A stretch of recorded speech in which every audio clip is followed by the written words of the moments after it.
Hello friend, Indian Polity 5-minute masterclass series or an eta video le apunak welcome. An video homor dori eitu video to ami Indian Polity most important কিছুমান MCQ question within 5 minute or ভিতর discuss করার চেষ্টা কৰিম।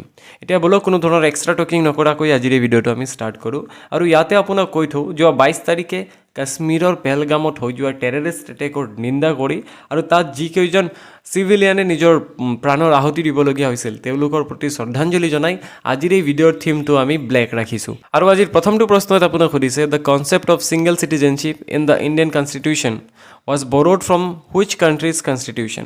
ভাৰতীয় সংবিধানত একক নাগৰিকত্বৰ ধাৰণা কোন দেশৰ সংবিধানৰ পৰা গ্ৰহণ কৰা হৈছে? চাওক, যেতিয়া ভাৰতীয় সংবিধানখন প্ৰস্তুত কৰা হৈছে তেতিয়া পৃথিৱীৰ বিভিন্ন দেশৰ সংবিধান চাই মেলি তাৰ পৰা ভাল ভাল বস্তুখিনি আমাৰ সংবিধানতো ইনক্লুড কৰা হৈছে।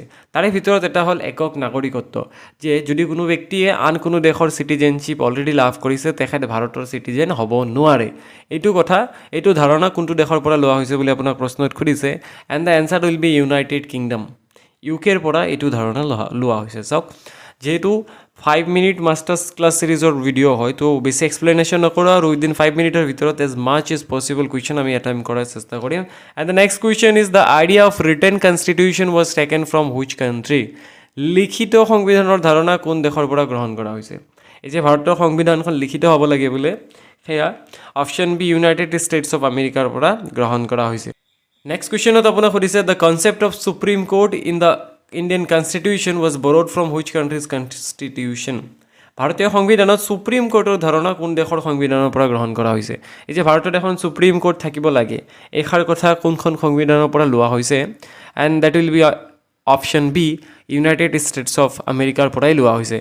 34 নম্বৰ কুৱেশ্যনত আপোনাক সুধিছে the concept of fundamental duties in the Indian Constitution was borrowed from which country's constitution? ভাৰতীয় সংবিধানত মৌলিক কৰ্তব্যৰ ধাৰণা কোন দেশৰ সংবিধানৰ পৰা গ্ৰহণ কৰা হৈছে? চাওক, আমি প্ৰত্যেকজন ভাৰতীয় নাগৰিকৰ কিছুমান মৌলিক কৰ্তব্য আছে, ফাণ্ডামেণ্টেল ডিউটিজ আছে, এইসমূহ কোনখন দেশৰ পৰা প্ৰেৰণা বা কোনখন দেশৰ এইটো ধাৰণা কোনখন দেশৰ সংবিধানৰ পৰা লোৱা হৈছে বুলি আপোনাক সুধিছে। And the answer will be option C Soviet union, বৰ্তমান ৰাছিয়া যাক আমি কওঁ।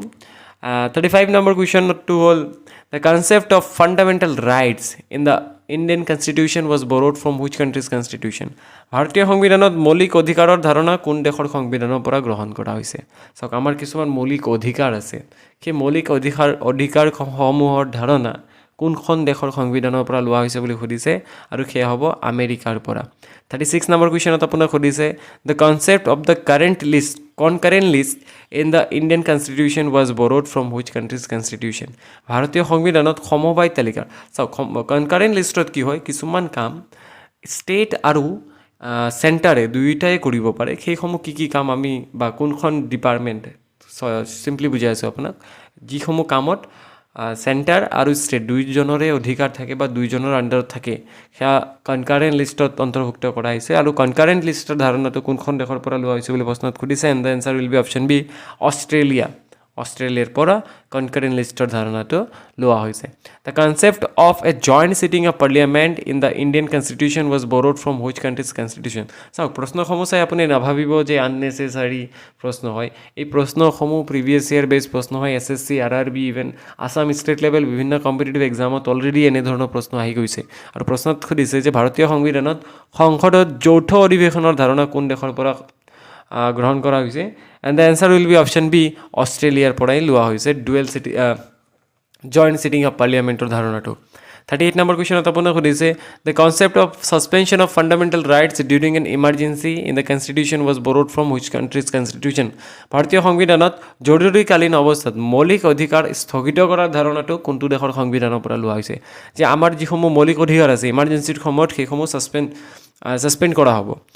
তো এইটো ধাৰণা কোনটো দেশৰ সংবিধানৰ পৰা লোৱা হৈছে বুলি প্ৰশ্নত সুধিছে, আৰু তাৰে এনচাৰটো হ'ব অপশ্যন বি জাৰ্মানীৰ পৰা। আপুনি মনত ৰাখিব, suspension of fundamental rights during an emergency is taken from Germany. Okay, 39 number কুৱেশ্যনটো হ'ল the concept of directive principle of state policy in the constitution was borrowed from which countries constitution? Simply ক'লে DPSP, ভাৰতীয় সংবিধানৰ DPSP এটা part আছে, সেই পাৰ্টত এখন ৰাজ্যৰ আণ্ডাৰত কি থাকে বা কি কোনসমূহ অধিকাৰ থাকে লিষ্ট আউট কৰা হৈছে এইটো কোনটো দেশৰ সংবিধানৰ পৰা লোৱা হৈছে বুলি প্ৰশ্নত সুধিছে আৰু এইটো প্ৰশ্নৰ উত্তৰ হ'ব অপশ্যন বি আয়াৰলেণ্ড ঠিক আছে ডিপিএছপিৰ ধাৰণাটো কোনটো দেশৰ সংবিধানৰ পৰা লোৱা হৈছে আয়াৰলেণ্ড নেক্সট কুৱেশ্যনত আপোনাক সুধিছে the procedure for amending the Indian constitution was borrowed from which countries constitution ভাৰতীয় সংবিধানখন যে আমি সংশোধন কৰিব পাৰিম ইন ফিউচাৰ প্ৰয়োজন হ'লে আমি সংবিধানখন সংশোধন কৰিব পাৰিম এইটো ধাৰণা কোনটো দেশৰ সংবিধানৰ পৰা লোৱা হৈছে and the answer will B south আফ্ৰিকাৰ পৰা লোৱা হৈছে ঠিক আছে 41 নম্বৰ প্ৰশ্নত আপোনাক সুধিছে the idea of liberty equality and fraternity in the preamble of Indian constitution was borrowed from which countries constitution ভাৰতীয় সংবিধানৰ প্ৰস্তাৱনাত স্বাধীনতা সমতা ভাতৃত্বৰ আদৰ্শ কোন দেশৰ সংবিধানৰ পৰা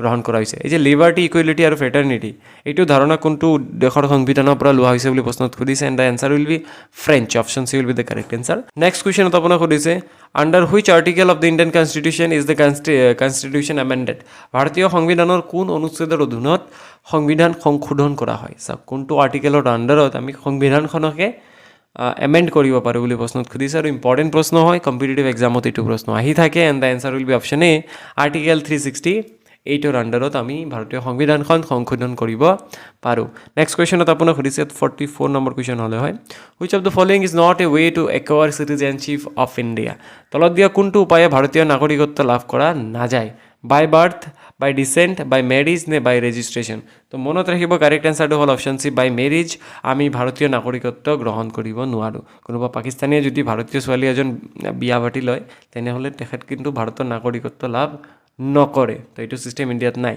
তো 15 নম্বৰ কুৱেশ্যনত আপোনাক কৈছে under the citizenship amendment act 2019 which of the following minorities communities will not be granted citizenship if they entered India before 31 December 2014 চাওক 2019ত যি বা চিটিজেনশ্বিপ এমেণ্ডমেণ্ট এক্ট পাছ হৈছে তো তাৰ আণ্ডাৰত তলৰ কোনটো কমিউনিটিৰ মানুহ যদিও 2014ৰ 31 ডিচেম্বৰৰ আগত ভাৰতত প্ৰৱেশ কৰে তথাপিও তেওঁলোকক চিটিজেনশ্বিপ দিয়া নহ'ব বুলি সুধিছে and the correct answer will be option C আজিৰ ভিডিঅ'টো ইমানলৈকে